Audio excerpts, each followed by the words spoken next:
Hello everyone, welcome back to my channel. म फेरि नयाँ भ्लग लिएर आइसकेको छु। आजको भ्लग चाहिँ म चाहिँ टक्क झोला बोकेर गाउँमा मासु लिन हिँडेको। अब हाम्रो गाउँ चाहिँ अलिक पातलो भएको कारण है, गाउँ पातलो छ, सो निकै टाढो भनौँ त्यस्तै 20 मिनेटै जानुपर्छ होला, निकै टाढो छ।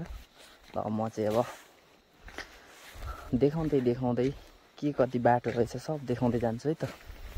मलाई चाहिँ एकजना भाइले पल्लो घरमा पनि सोध्नु मासु खान्छन् खाँदैनन् भनेको थियो, त्यही भएर म चाहिँ पल्लो घरतर्फ जाँदैछु है। मान्छे घरमा छन् छैनन् सोधेर जानु पर्यो। यो चाहिँ हाम्रो खेतहरू यस्तै छ, धान काट्न सुरु भइरहेछ अहिले। घरका मान्छेहरू कहाँ गए? ए भाउजू हुनुहुन्छ, मासु खानु नि हो? लिन जानुभएको? दाजुले एकल फोन गरौँ न। म चाहिँ उकालोतर्फ चढिसकेँ। यहाँ चाहिँ दाजु भाउजूहरू हुनुहुन्छ है, मेरो आफ्नै काकाको छोरा बुहारी मात्र हुनुहुन्छ। अनि उहाँहरूले चाहिँ 1 केजी खानु है भनिसक्नुभयो। 1 केजी ल्याइदिनु पऱ्यो मैले।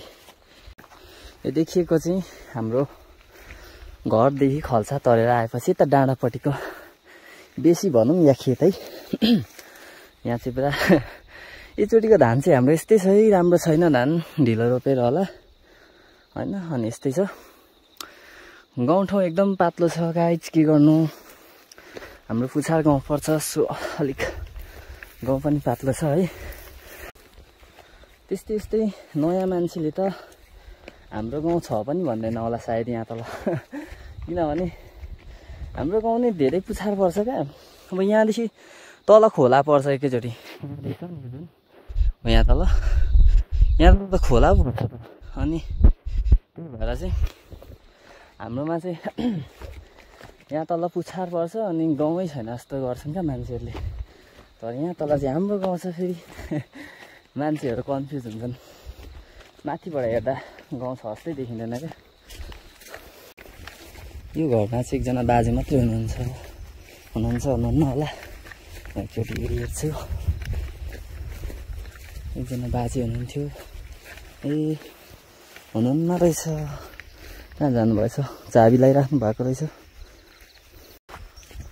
बाजेलाई पनि गाह्रो छ हौ, यहाँनिर एक्लै हुनुहुन्छ है, छोराछोरी हुनुहुन्न। अब बिहे त गर्नु भएको अरे पहिला, त्यस्तै भएको के है। अनि एक्लै हुनुहुन्छ, दुःख छ बाजेलाई, के गर्नु, गाह्रो छ। गाउँठाउँ यस्तो छ, गाउँमा विकास छैन, तपाईँहरूलाई पनि थाहा नै छ। मान्छेहरू त्यसै पनि आन्दोलन एमाले काङ्ग्रेस भनौँ है, अनि झन्डा बोकेर हिँड्नु, मासु भात पेट्रोल भनौँ, त्यस्तै भइरहेछ। अनि कसरी विकास हुन्छ त हौ गाउँघर? अब मेन बजारहरू त जिल्ला बजारहरू त विकास भएको छैन भने गाउँठाउँ त परको कुरा हो नि। हाम्रो त झन् विकास हुनलाई जुगै जान्छ होला। यस्तै छ है गाइस। अब नेताहरू भ्रष्टाचारी भए, सबै पैसा लुट्ने, कहाँबाट पम खम मात्रै छ, नेतालाई माथि पुर्याउँछन् है। आज एमाले काङ्ग्रेस भनेर हामी उफ्रेर कराएर के गर्नु? हामी त जहिले तलको तलै, कुवाको भ्यागुता कुवामै हुन्छ भने जस्तै हो। हामीले पाउने केही छैन, अनि हामीले पाउँ भन्ने पनि छैन। हाम्रो चाहना भनेको, हाम्रो सोच त्यही हो, नेपाल राम्रो बनोस्, राम्रो नेपाल बनेर चाहिँ देखियोस्, भ्रष्टाचार नहोस् भन्ने त हो नि। त्यसैले साथीहरू म भन्छु, हामी सबैजना मिलेर राम्रो मान्छे चुनौँ है, नराम्रोलाई साथ नदिउँ, राम्रोलाई साथ दिउँ। त्यही हो है साथीहरू। कुरा गर्दै है, झ्यासमुसे कुरा गर्दै म त निकै भएर आइसकेको छु है। यो चाहिँ फेरि हाम्रो थाल्दो गाउँ भन्छ है। हाम्रो अब यहाँ एउटा खल्सा आउँछ, त्यो खल्सादेखि तरेपछि चाहिँ यो गाउँ आउँछ क्या। हाम्रै गाउँ हो सबै त हुन्छ, तर थाल्दो गाउँ के गाउँ भनेर नाम छुट्या छ। यहाँ पुग्नुपर्ने है म चाहिँ। यहाँनिर म चाहिँ अब लगभग पुग्न पनि लागिसकेँ है साथीहरू। अब पुगेरै म चाहिँ भिडियोलाई जोड्नेछु। मासु पनि देखाउने छु, मासुको पनि एक झलक। सुँगुरको मासु मेरो फेभरेट मासु हो फेरि। फाइनली साथीहरू म चाहिँ पुग्नै लागेँ। यहाँ हो है।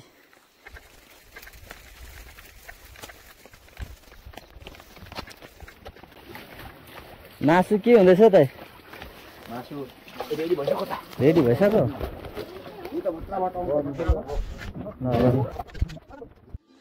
ल है साथीहरू, मासु हेर्न सक्नुहुन्छ। मासु चाहिँ म पुग्दा रेडी भइसकेको रहेछ।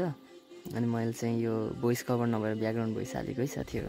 फाइनली साथीहरू म चाहिँ मासु लिएर पनि हिँडिसकेँ। मासु चाहिँ यहाँनिर छ। घर लागिसकेँ म चाहिँ। अब घर जानु टाढो छ, पारिपट्टि हो। घाम पनि अस्तिसक्यो अब चाहिँ।